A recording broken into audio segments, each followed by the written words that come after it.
အားလုံးမင်္ဂလာပါဒီနေ့ကတော့လင်မယားတွေကွာရှင်းပြီးတဲ့နောက်မှာပစ္စည်းခွဲဝေခြင်းဆိုတဲ့အကြောင်းနဲ့ပတ်သက်ပြီးတော့ဆွေးနွေးတင်ပြရမှာကျွန်တော်ဖြစ်ပါတယ်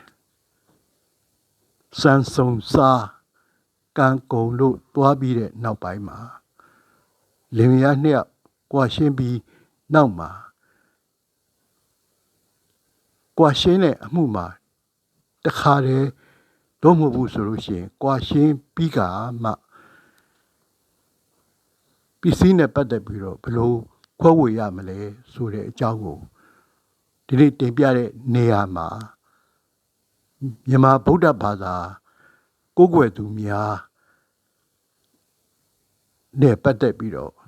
ပစ္စည်းဘယ်လိုခွဲမလဲလင်မယားနှစ်ယောက်ကွာရှင်းပြီးနောက်ပိုင်းမှာပစ္စည်းဘယ်လိုခွဲဝေကြမလဲဆိုတဲ့အပိုင်းကိုကျွန်တော်တင်ပြဆွေးနွေးလိုပါတယ်အဲ့တော့ကွာရှင်းပြီးတဲ့နောက်ပိုင်းမှာပိုင်ဆိုင်မှုတွေနဲ့ပတ်သက်ပြီးတော့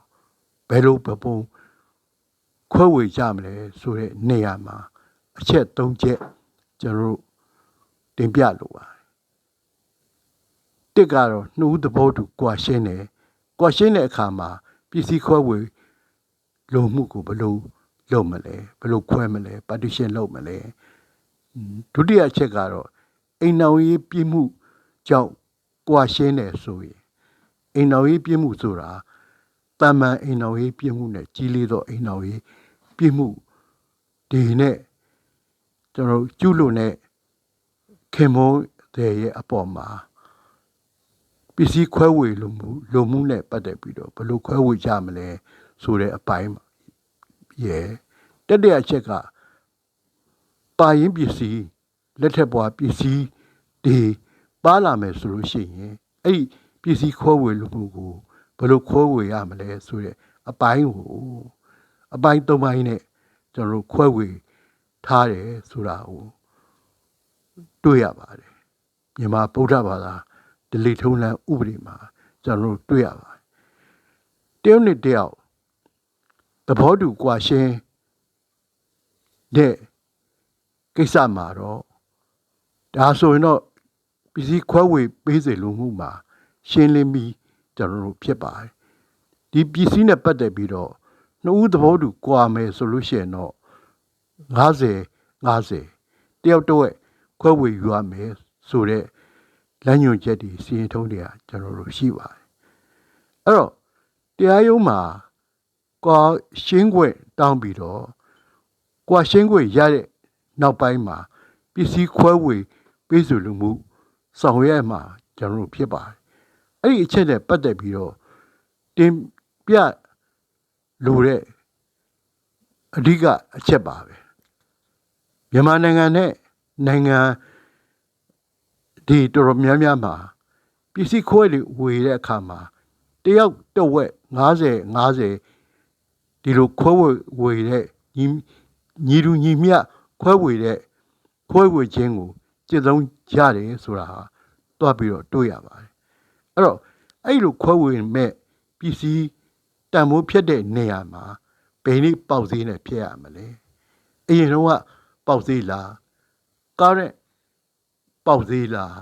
ဒီနေ့ခွဲမယ်ဆိုရင်ဒီနေ့ပေါက်ဈေးလားဆိုတဲ့ဟာကတော့နှစ်ဖက်သဘောတူတဲ့ဆုံးဖြတ်ခြင်းမျိုးနဲ့ဆုံးဖြတ်ပြီးတော့ဒီပစ္စည်းနဲ့ပတ်သက်ပြီးတော့တန်ဖိုးတက်မဲ့တဲ့အခါမှာနှစ်ယောက်သဘောတူနှစ်ဖက်သဘောတူခွဲဝေဖို့အတွက်ပစ္စည်းတန်ဖိုးတတ်မှတ်မှာကျွန်တော်ဖြစ်ပါတယ်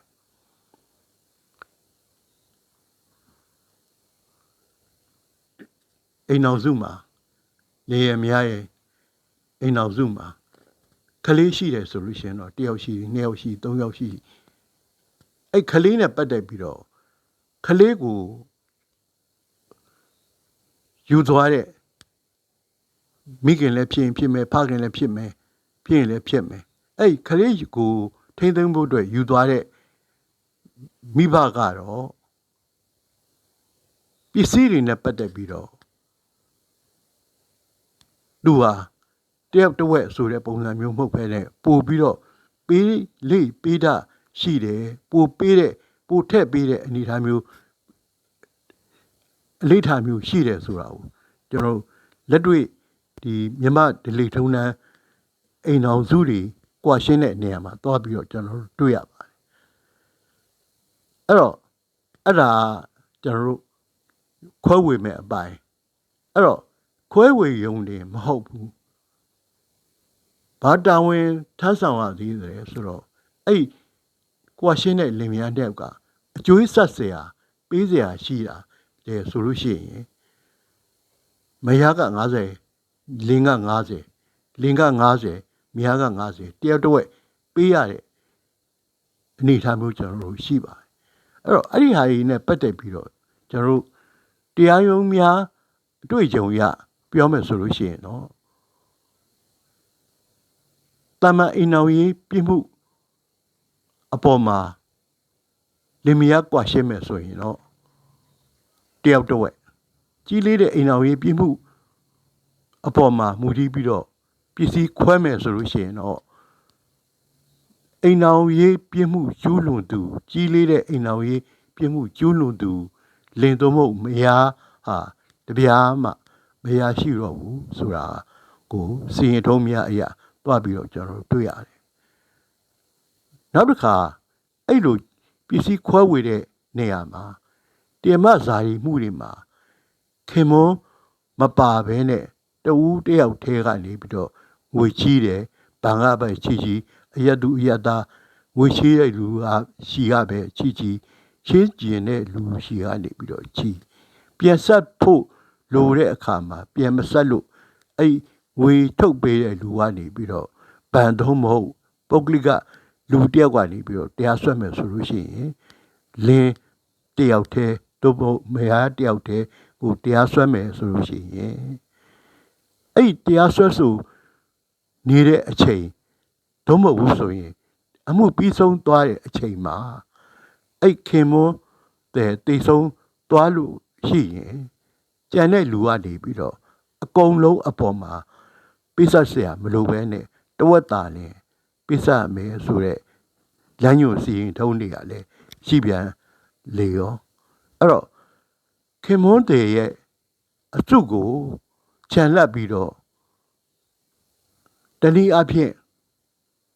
လေလံပြစ်ခဲ့တဲ့အိတ်ချမ်းမြေတဝက်ကိုသာကျန်ရသူခင်မုန်းကပေးဆက်ခဲ့တဲ့အတွေ့အကြုံတွေကလည်းဒီစင်ထုံးဒီအပေါ်မှာကြည့်မယ်ဆိုရင်အများကြီးတွားပြီးတော့တွေ့ရတယ်အဲ့တော့ပေါင်းသင်းလာရင်တဲ့အကြောင်းအမျိုးမျိုးကြောင့်ကွာရှင်းမှုကိုလွယ်ကူစွာကွာရှင်းကြတော့လည်းပဲကွာရှင်းပေးကြတော့လည်းပဲပစ္စည်းခွဲဝေတဲ့နေရာမှာတစ်ဖက်နဲ့တစ်ဖက်ကြားကုတ်ကြားခဲဆွဲဆုံမှုဆွဲဆုံခဲ့တဲ့အမှုတွေဟာစုံကြီးခုံရုံးတိုင်အောင်ရောက်ခဲ့တဲ့တာရကတွေကလည်းအများကြီးရှိတယ်ဒီမှုကတော့တမန်အိမ်တော်ရေးပြမှုဒီမှုကတော့ကြီးလေးသောအိမ်တော်ရေးပြမှုအဲ့လိုဆိုရင်တပြားမှမရဘူးတပြားမှပေးစရာမလိုဘူးတရုံကပေးနောက်တရုံကမပေးနဲ့အဲ့လိုအရင်ပွားရင်းနဲ့စုံကြီးခုံရုံးတိုင်အောင်ရောက်ရှိပြီးတော့ဆုံးဖြတ်ခဲ့တဲ့အမှုတွေကလည်းအများကြီးပဲအဲ့တော့ကွာရှင်းရင်ဘယ်လိုကွာရှင်းမလဲအခြေခံအကြောင်းချက်နောက်တစ်ဆင့်ပစ္စည်းခွဲဝေတဲ့အခါမှာဘယ်လိုပုံနည်းနဲ့ခွဲဝေရမလဲဆိုတဲ့ခွဲဝေမှုကိုကြည့်မယ်ဆိုလို့ရှိရင်တော့သက်ဆိုင်သူကြွကျင်သူရှင်းနေရှိရဥပဒေကိုကြားကျင်တဲ့သူတနည်းအားဖြင့်ပြောမယ်ဆိုရင်တာမန်အမှုလိုက်နိုင်တဲ့ရှင်းနေကဆောင်ရွက်လို့မရဘဲနဲ့အတွေ့အကြုံရှိတဲ့စီနီယာလော်ယာကနေပြီးတော့ဆောင်ရွက်မှသာလျှင်ဒီလိုကိစ္စမျိုးဟာကိုလိုချင်တဲ့အဖြေကိုတစ်ခုကိုရမယ်ဆိုတာကိုကျွန်တော်တို့သွားပြီးတော့တွေ့ရတယ်အဲ့တော့အဲ့လိုကိစ္စမျိုးနဲ့ကြုံမယ်ဆိုလို့ရှိရင်တော့ကျွန်တော်တို့စီနီယာရှင်းနေကိုဒီအမှုအမှားဖြစ်သလိုပဲဒီလိုကိစ္စမျိုးနဲ့ပတ်သက်ပြီးတော့ကျုံးလာမယ်ဆိုလို့ရှိရင်တော့ကျွန်တော်တို့ရဲ့ KT Dragon လော့ဖန်ကိုလာရောက်ပြီးတော့တိုင်ပင်နိုင်သလိုပဲဖုန်းနဲ့ဆက်သွယ်ပြီးတော့ကျွန်တော်တို့တိုင်ပင်နိုင်ပါတယ်ဆိုတဲ့အကြောင်းကိုကျွန်တော်တို့အများပြည်သူသိစေအပ်ပါတယ်ကျေးဇူးတင်ပါတယ်